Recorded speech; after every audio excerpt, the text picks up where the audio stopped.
Good evening. Tonight's top story. They said it would only take 2 weeks.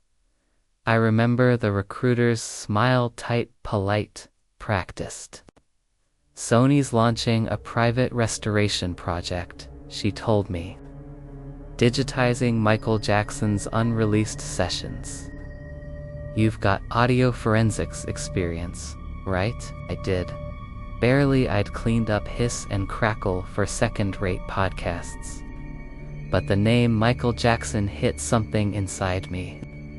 Every kid from my generation had tried that moonwalk at least once. It felt like history calling. 2 days later, I was in a sterile glass tower in Culver City, level B3, Archive Division Omega.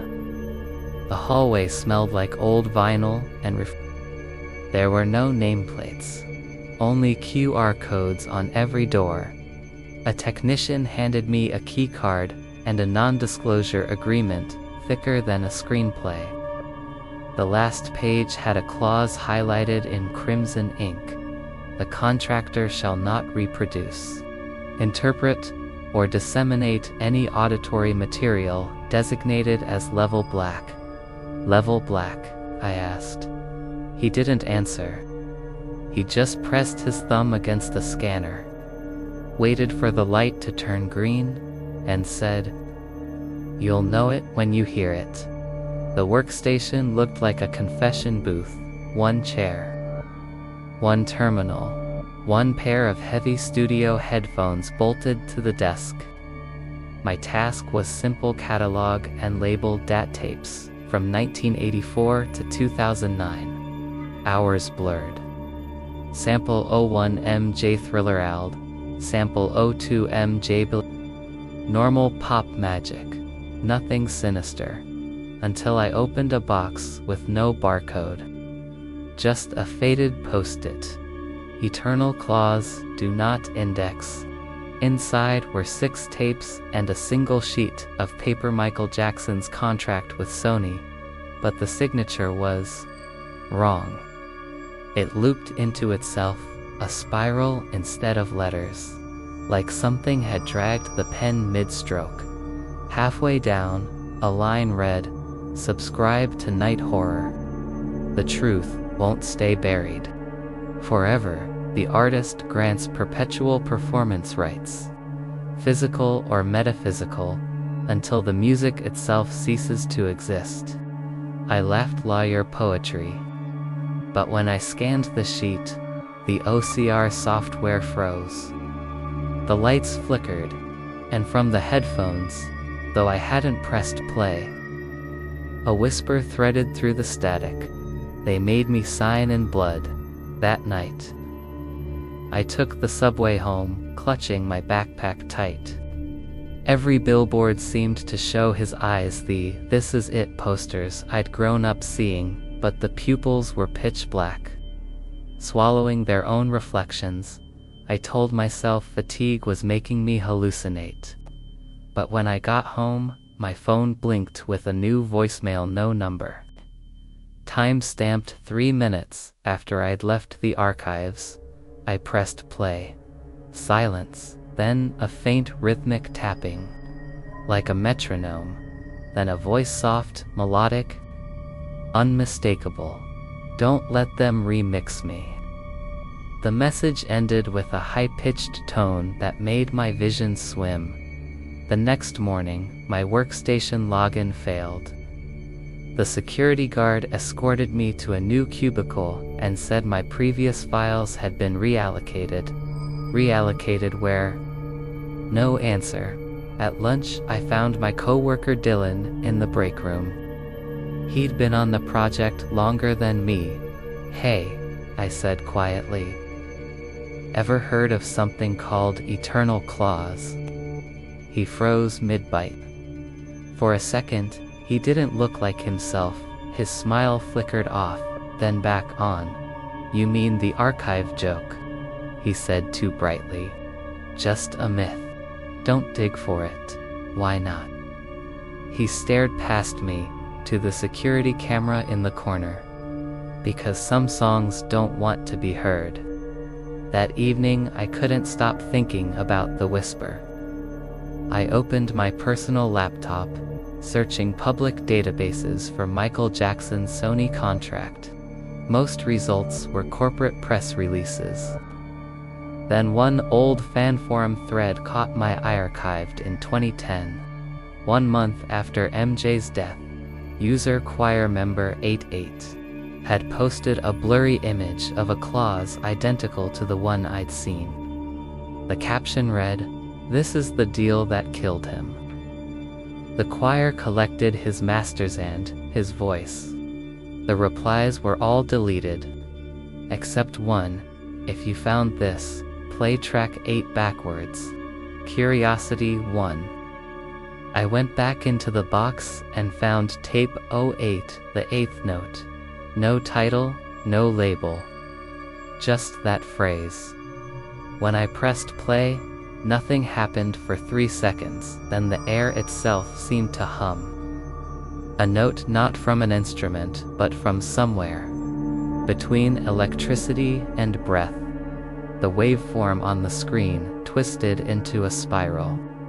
Exactly like the signature on the contract, behind the music. A second track played. Footsteps, a heartbeat, and a distant voice repeating a single line too slow to understand. I reversed the audio. The voice became clear. This isn't music. This is the key. I yanked the headphones off. Every monitor in the room blinked to black. My reflection stared back from the dark screens, but its mouth was still moving, mouthing the same phrase. This is the key. Then all the lights shut off, somewhere behind me. The tape player clicked itself into rewind, and in the darkness, faint as a lullaby, I heard him humming Human Nature. When the power came back, security was already there. They said there'd been a localized surge. All data from my session was wiped.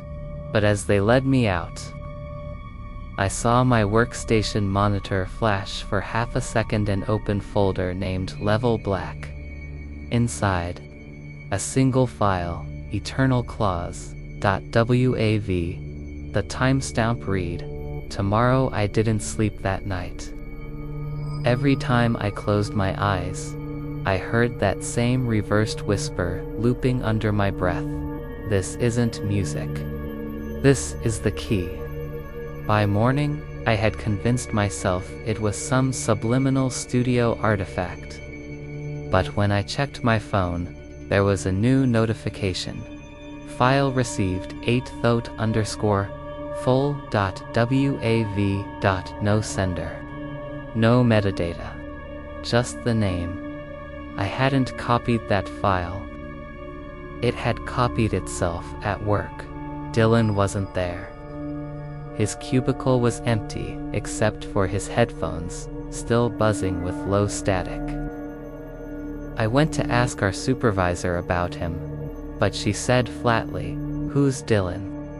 I laughed, thinking she was joking. She didn't blink. "No one by that name works here." I turned to the cubicle wall. His nameplate was gone. The plastic label holder was empty. That afternoon, I decided to check the building's internal archives again. Access denied. My badge pinged red every time I tried to reach Section B3 Black Vault. But when I passed the server corridor, I heard a sound, faint singing under the hum of cooling fans. It was Man in the Mirror, but distorted. Slowed to a crawl, the words bending like melted vinyl. "Make that change." The voice wasn't Michael's anymore. It was mine. That night, I transferred the mystery file from my phone to my laptop. The waveform pulsed like a heartbeat. The moment I hit play, the lights flickered again, though it was just me in the apartment. This time I let the track run. At 17 seconds in, a deep hum began subsonic, like a distant jet engine. At 31 seconds, whispering voices overlapped. At 46 seconds, I heard breathing. Then, at 1:04, the music cut. Voice. Michael's whispered directly into my ears. "You found the door." My screen glitched. Images flashed, not frames of video, but photographs. Sony's boardroom, stacks of contracts. A circle of executives standing around what looked like a studio console covered in blood. Each time the console glowed, the waveform on my screen warped into a spiral, the same shape as his signature. I froze the playback and examined the spectrogram visually hidden. Within the audio frequencies was a pattern, letters formed by the shape of the sound it spelled. The choir.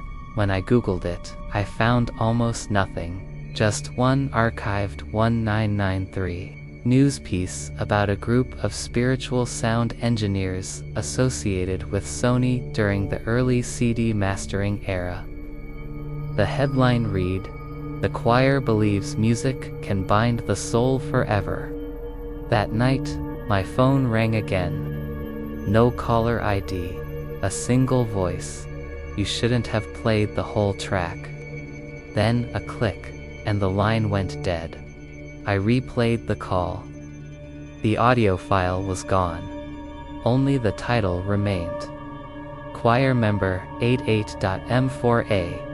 The next day, the building felt colder. Colleagues avoided me. Every time I mentioned the eighth note, people acted like they didn't know what I meant.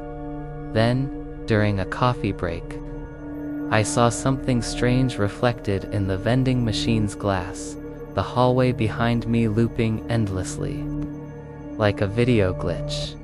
And in each reflection, a different version of me was standing, all wearing headphones, all listening to something.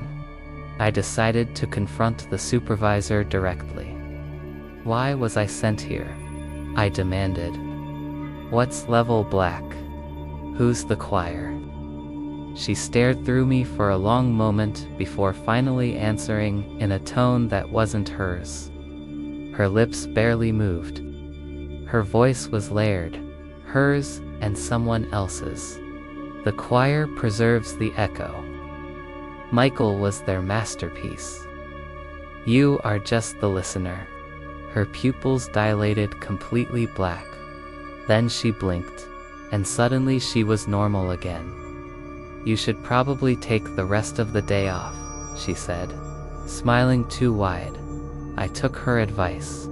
On the way home, every billboard screen in downtown LA glitched simultaneously. Each flashed the same image, for less than a second a contract page. MJ's looping signature and the words, "Eternal performance rights," remain in effect.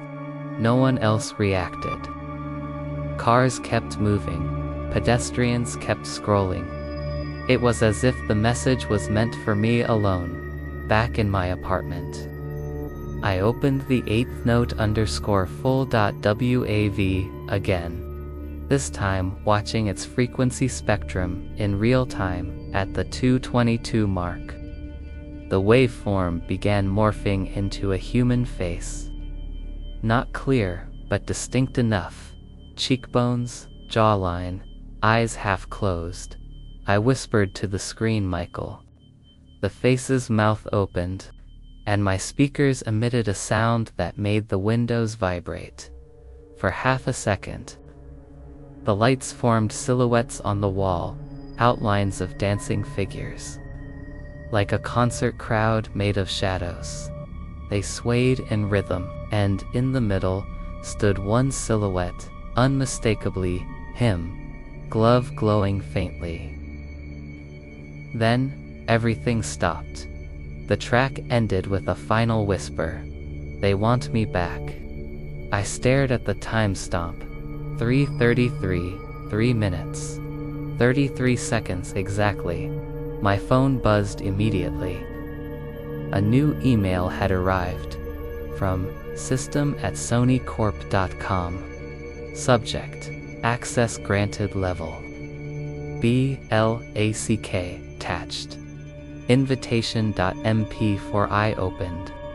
The video showed a door, a pure white recording booth door, slowly creaking open. Inside was darkness. A distorted voice whispered, "Enter, and you'll hear the rest." The video froze on the final frame, my own reflection, standing in the doorway. But I hadn't filmed it that night. I dreamed of walking through that same door. The world inside was made of sound, walls breathing in rhythm, floor pulsing like a speaker cone. And from the darkness, a figure in a silver jacket turned toward me. His face was obscured, eyes glowing faint blue. He lifted one gloved hand and said, "They never let me stop performing." The hum grew louder until it was all I could hear when I woke up. My laptop was open, the same frozen frame from the video, staring back at me. Only now, the caption beneath it had changed. It read, "Tomorrow, 3:33 p.m., Studio B3. I arrived at Studio B3 exactly at 3:33 p.m. The security gate was open. No guards.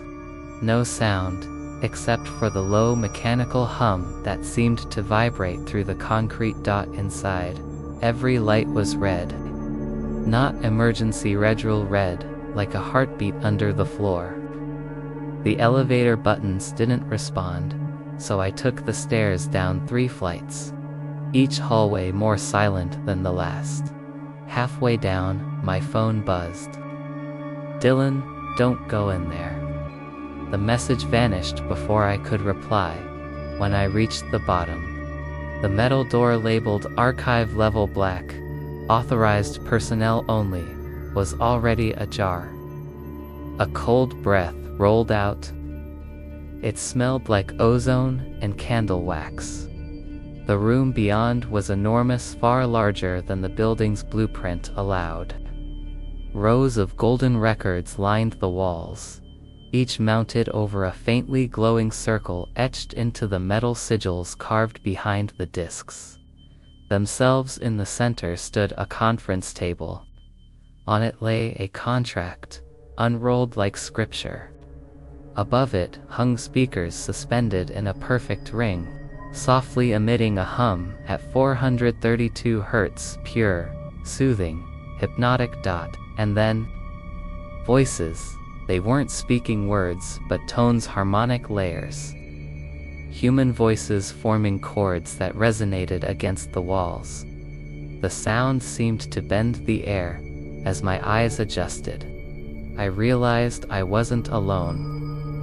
7 figures stood around the table, faces hidden behind reflective masks shaped like microphones. Their suits shimmered black, stitched with symbols that pulsed in time with the hum. They were singing the contract. Each time their voices hit a certain pitch, the ink on the page rippled like water. I stepped closer, unable to help myself. At the bottom of the parchment, beneath the name Michael Joseph Jackson, a faint second signature was forming, stroke by stroke, written by invisible hands. My heart stopped. The name being written was mine. I tried to back away, but the air thickened like syrup.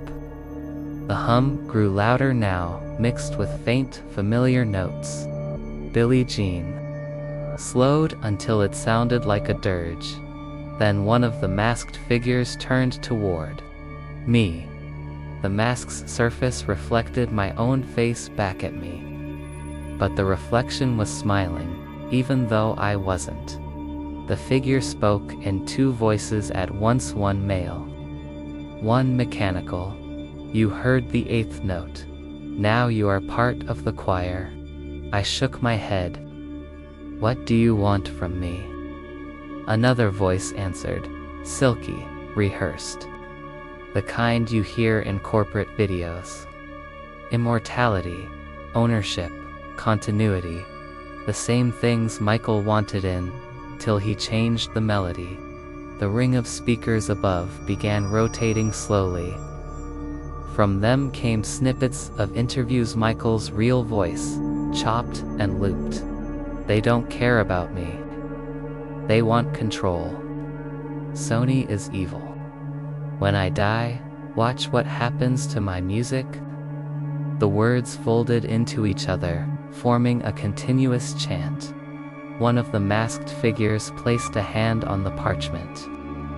A red light spread from their fingertips, crawling along the paper's edge like a living vein. On the table, a small object rested, a silver cassette labeled "The Choir Master Performance." The same sigil was burned into its surface. The spiral of the eternal clause. The leader spoke. Every performance is a ritual. Every listener, a participant. The more they play, the stronger the echo becomes. I whispered, you mean, the fans keep him alive? The leader laughed softly. Alive? No. Perpetual. His body ended. His brand didn't. Every stream is an invocation. Every remix feeds the voice. Subscribe to Night Horror. The truth won't stay buried. Forever. The golden records around the room began to spin slowly, even though they were mounted. Each one emitted faint whispers, different artists, different decades. I heard Elvis murmuring, then Whitney, then Prince, all overlapping in a suffocating harmony. We signed. We signed. We signed. The room started to tilt. My vision blurred. The spinning records aligned, forming a spiral tunnel of light leading to the center of the floor at its core. I saw a projection, Michael on stage, rehearsing for This Is It. But his movements glitched, looping the same spin again and again, faster, sharper, until his silhouette fractured into smoke.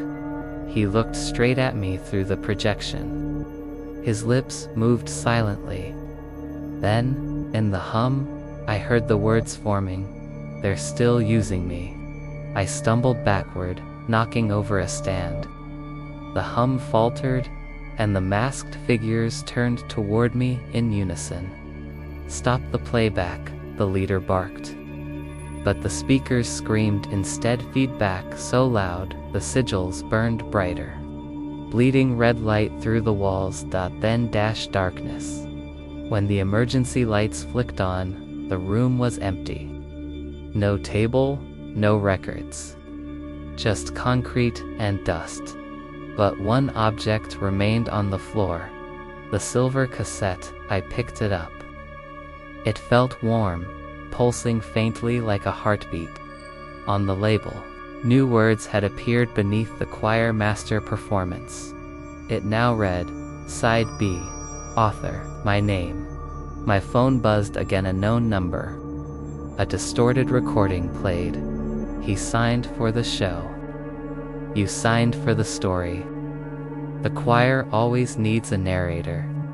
I dropped the cassette. But it didn't hit the ground, it dissolved into vapor, leaving a faint smell of burning vinyl. That night, I tried to write a resignation letter. But every time I typed I quit, the words auto-corrected themselves into I submit. I unplugged my laptop. It stayed on, in the reflection of the dark screen. I saw the boardroom again, the masked executives humming. And this time, I was standing among them, humming to the reflection, smiled and whispered. Once you tell their story, it becomes yours. When I woke up hours later, my computer displayed a single line of text. The ritual is complete. Playback scheduled. Tomorrow, 3:33 a.m. Below it, a folder titled eternalclaws.mp3 began downloading itself. The progress bar blinked rhythmically, like a heartbeat, each beat louder than the last. If you hear a hum beneath this recording, it isn't your speakers. It's the contract still playing. When I got home from the ritual room, the first thing I noticed was my reflection. It didn't move with me. I blinked. It didn't. It simply stared, head tilted, as if deciding whether I was still worth copying.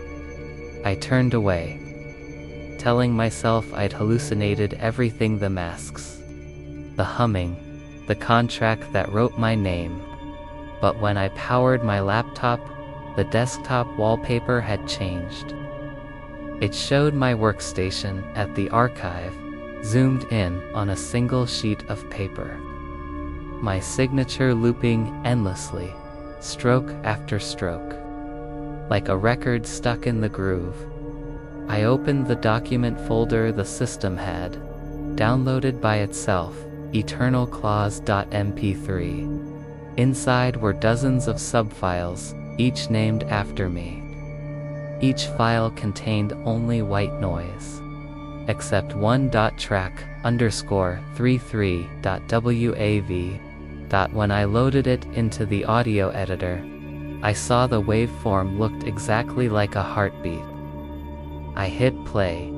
A whisper bled through the static. The ink never dries. I froze. The pitch matched my own voice. The next morning, I went back to the office, or what looked like it.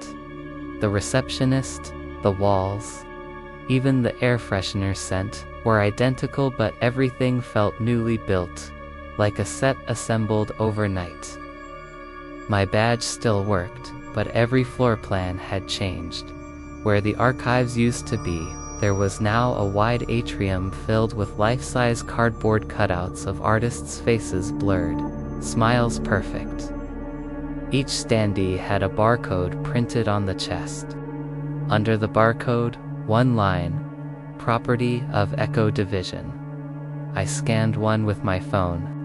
The link redirected to a blank page that said, playback error. Artist already active. In the elevator mirror, I noticed something carved into the glass behind my reflection. An etched spiral.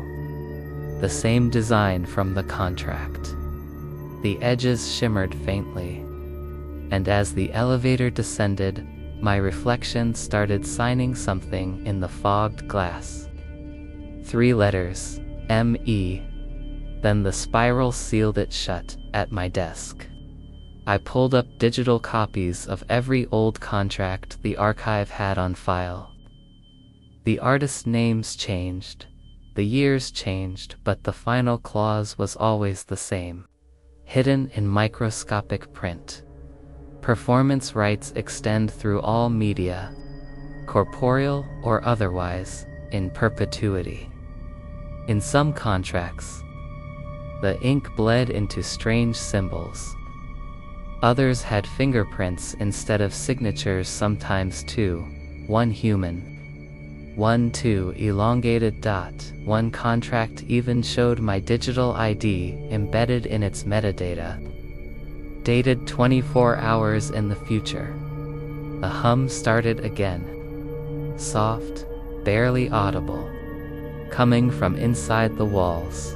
The lights dimmed, flickered once, and every monitor in the office displayed a single sentence.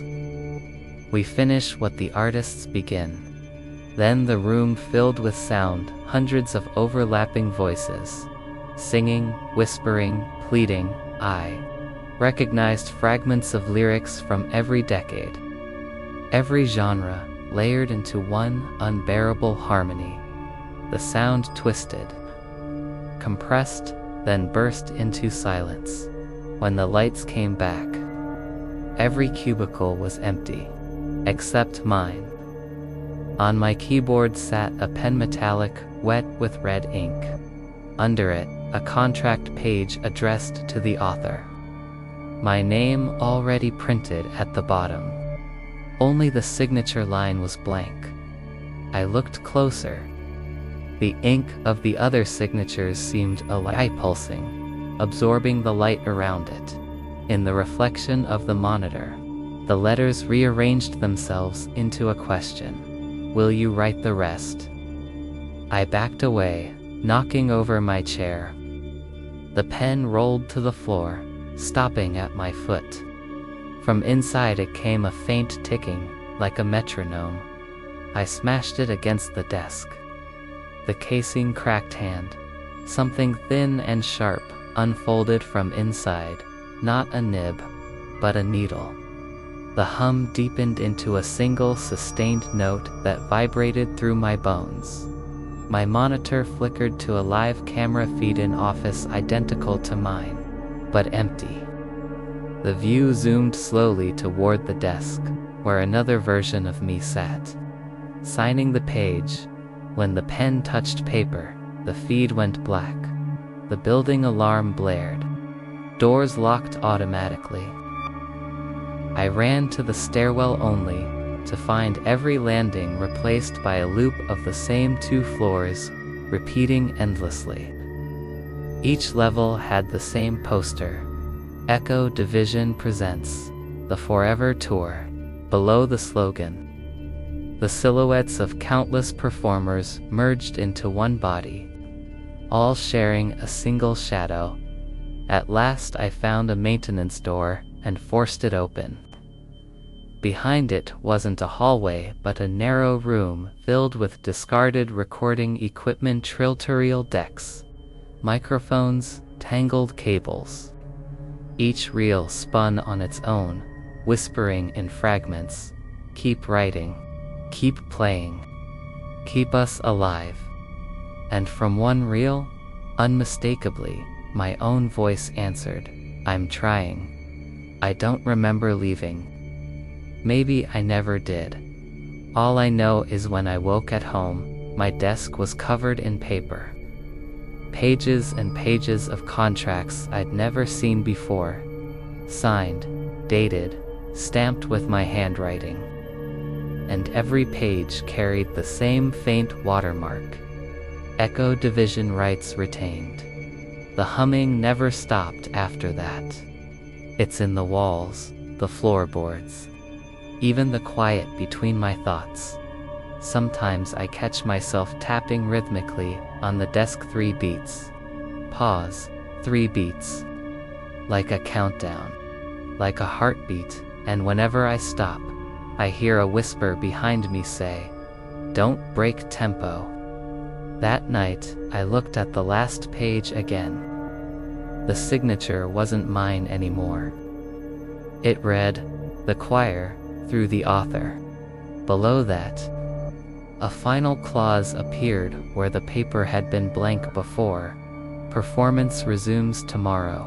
3:33. Ah. I hadn't slept in 3 days. Every time I closed my eyes, I dreamed in static. White noise, looping applause, the echo of a crowd I'd never seen. And in the middle of that sound, a stage. Not any stage I recognized it, floated in an endless void, surrounded by flickering spotlights that looked like stars dying. At the center stood a microphone that breathed. Each inhale sent ripples through the air, as though the world itself were listening. Then the hum returned low, alive, vibrating through my ribs. And from the shadows, a voice emerged, soft, familiar, like a melody trapped between sorrow and warning. "You shouldn't have opened the file." I spun around. There he was. The idol, the one whose name they'd erased from the archives. The man whose contract had changed everything. But this wasn't a ghost. He looked half-recorded, his skin flickering with time codes, his outline glitching between flesh and projection. Every time he breathed, his ribs split slightly. revealing faint lines of music notes carved into the bone. They said it was just business, he whispered. But business doesn't bury you twice. He pointed toward the mic. That's where I signed it. That's where they took the voice.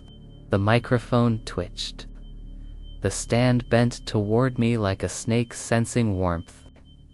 From its speaker came overlapping fragments of old interviews, laughter, and a single phrase repeating, "You belong to playback."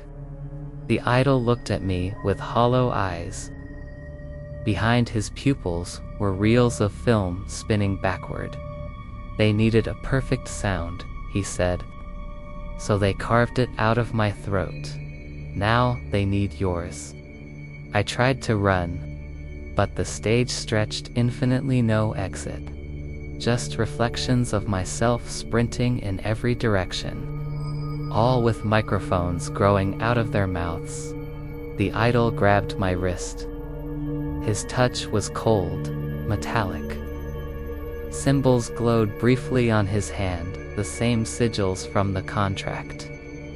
The ink pulsed once, then seeped into my skin like mercury.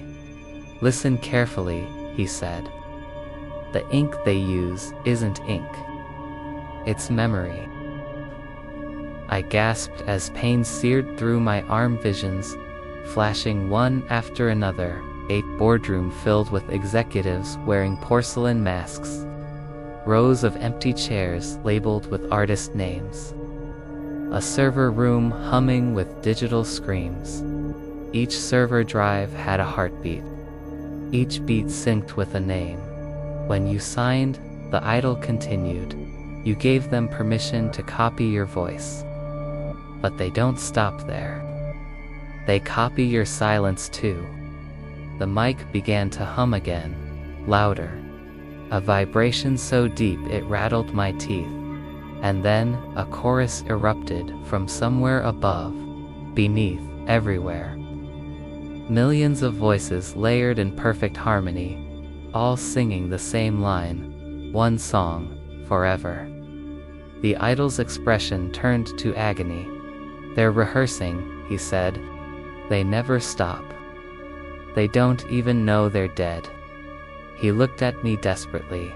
"But you still have something they want. Something not yet recorded." I could barely breathe. "What?" "The silence between your thoughts. That's the last note of the song." The stage began collapsing. Cables slithered across the floor like veins. From the darkness rose hundreds of old microphones, rusted, sharp, and whispering. They sang in reverse, dragging words out of my throat I hadn't spoken, in the name of playback. "I consent." The idol lunged forward, grabbing the main mic and ripping it from its stand. It screamed like metal tearing. "Break the loop," he shouted. "Destroy the voice before they digitize you." But his hand disintegrated into particles of static before he could finish. The fragments swirled upward, forming a single glowing word above the stage. Remastered, everything froze. Time stopped. Only the hum remained deep and patient. Then, from the void beyond the lights, a new figure appeared. It wasn't human. It was the contract itself, a silhouette woven from text and ink, pages fluttering like wings. Every clause, every signature, alive. It spoke without sound, words appearing directly inside my skull. "Artists die. Ownership does not." And in its hands, it held a pen dripping with black fire. "One more signature," it said, "and your silence becomes ours." The idol screamed, though his voice now echoed from inside the void. He reached toward me, but the pages wrapped around him like chains. He was pulled backward, fading into the endless archive of forgotten performances. "Tell them the truth." He shouted, "Tell them the songs aren't songs, they're prisons." Then he was gone. All that remained was the hum, and the pen, floating in front of me. It wrote a single sentence across the air. "Every artist ends the same way, played forever." When I woke, I was back in my room. The window was open. My computer screen glowed faintly, showing a waveform scrolling by itself at the bottom corner. The file name read, track_34, the author's cut. The waveform pulsed once, then began playing my own heartbeat. And underneath it, another voice so faint it could only be heard between breaths. "You finished the song." The hum became a frequency. The frequency became a code. And before I realized it, I wasn't hearing the sound anymore. I was translating it. My screen blinked with a message that hadn't been typed by me. "The choir is online." Then every light in the apartment flickered to a single rhythm. 3 beats, pause, 3 beats. The same pulse from the real room, from my heartbeat, from the contracts. I unplugged my router. The humming didn't stop. It was coming from inside the walls again. No, through the walls. I opened my laptop. No Wi-Fi, no Ethernet. Yet the screen was active. A window appeared, filled with lines of code, scrolling too fast to read at the bottom. One line repeated endlessly, syncing artist memory. Each loop increased the percentage. 1%, 2%, 3%. And then I saw the source directory. It wasn't my drive. It was econet_main_archive performers.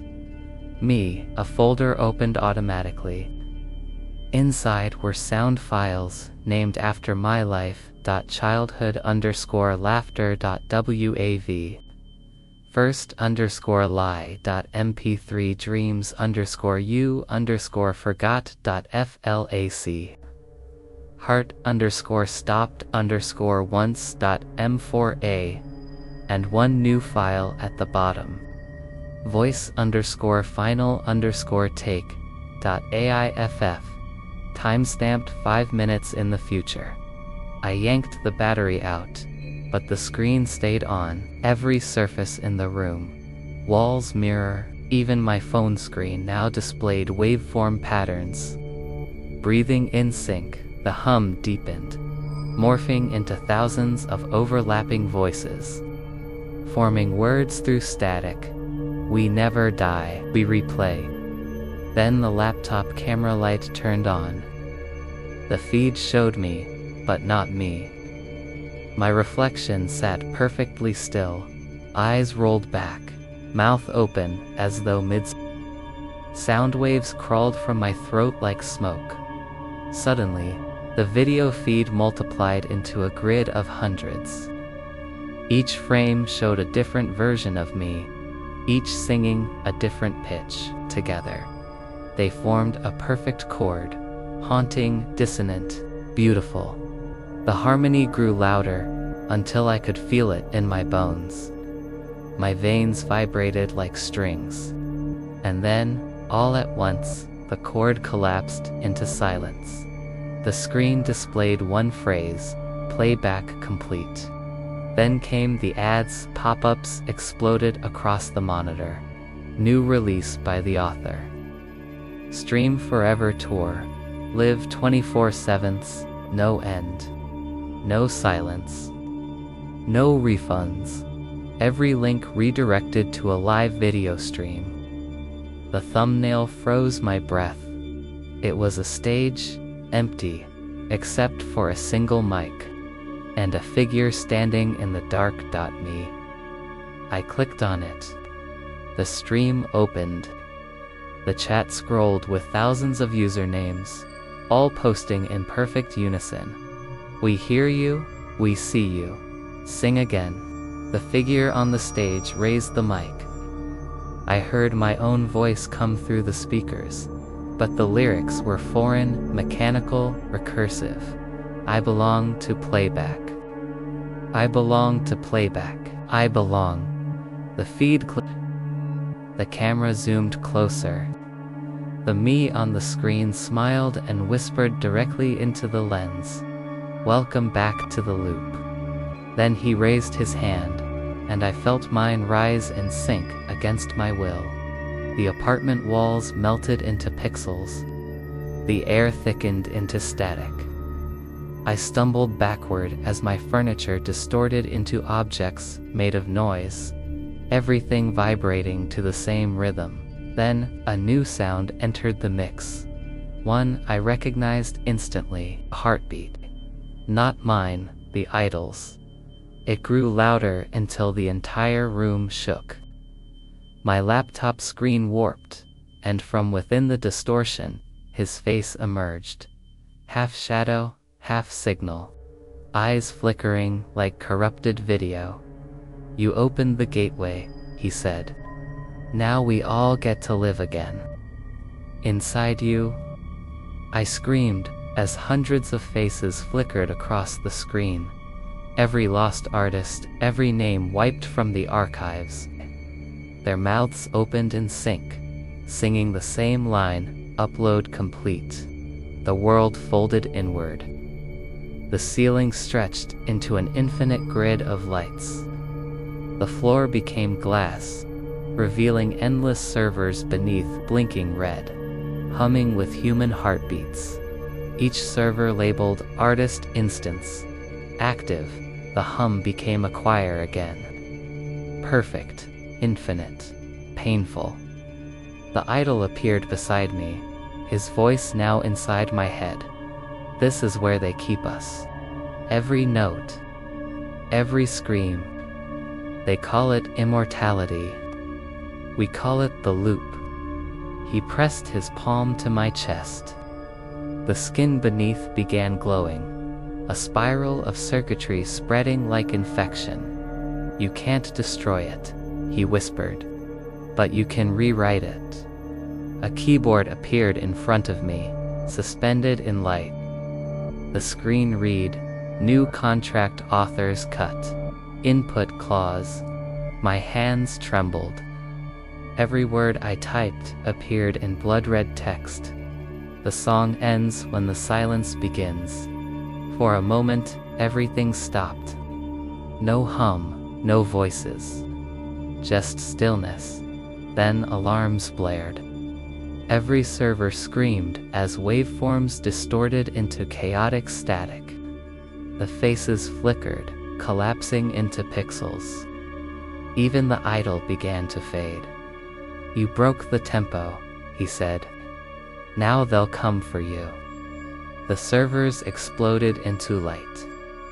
The entire grid dissolved. And then I was back in my apartment, staring at a blank screen. Only one file remained on the desktop. Track_35, silence.mp3, its duration, 0 o'clock, yet. When I hit play, I heard breathing.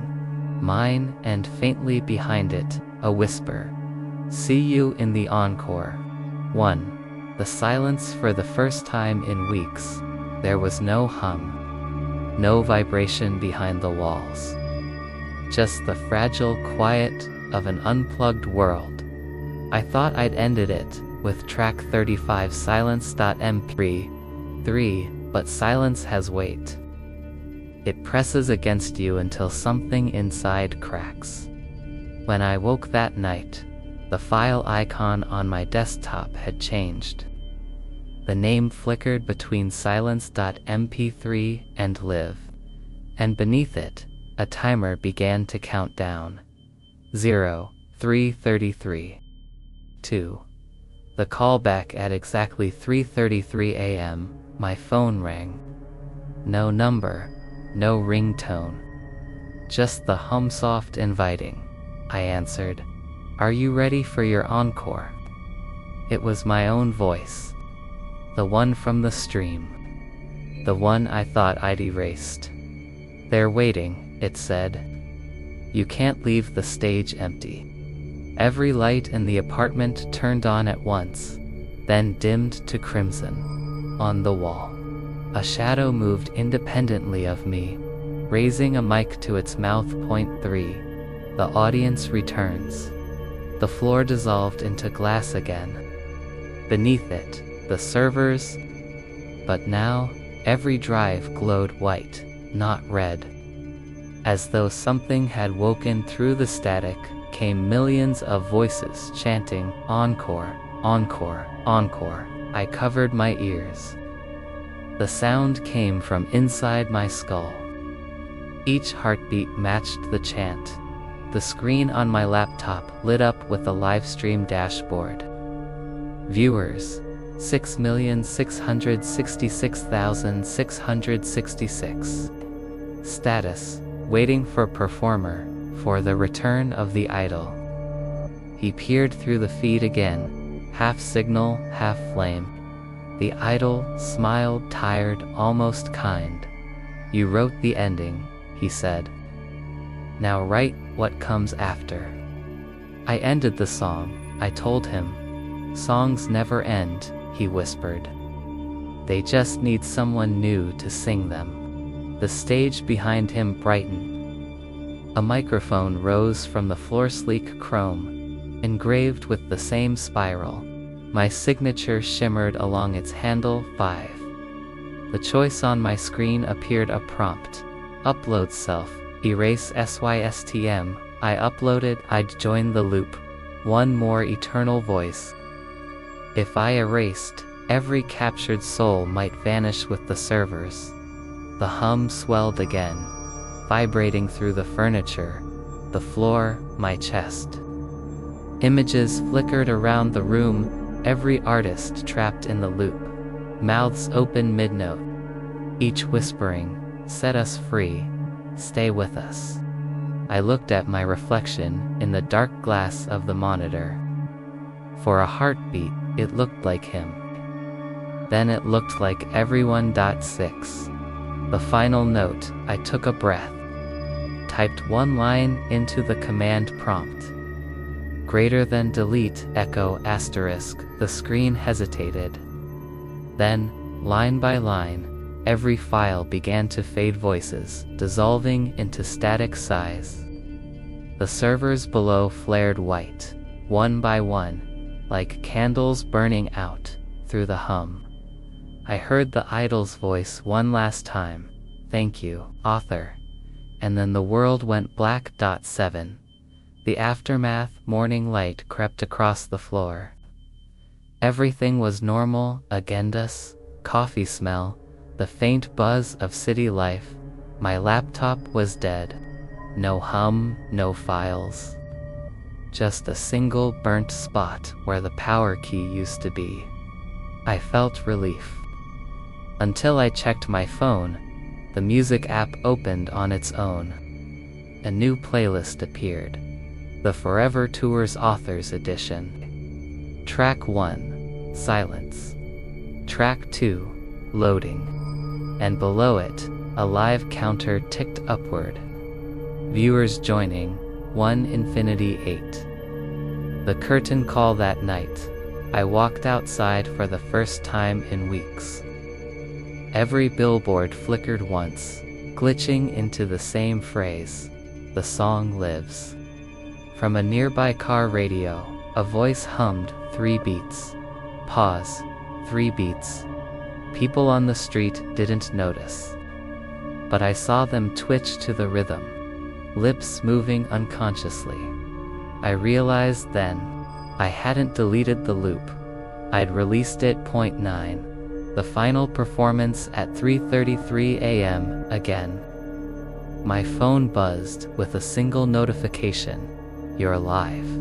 My reflection in the window smiled back, independent of me. It lifted an invisible microphone. Ladies and gentlemen, it said with my voice, "Thank you for listening." And from somewhere deep inside the glass came the faint applause of billions. Not loud, not joyful, just endless. He lives again, Subscribe to Night Horror. The truth won't stay buried. Forever welcome to the Echo Division.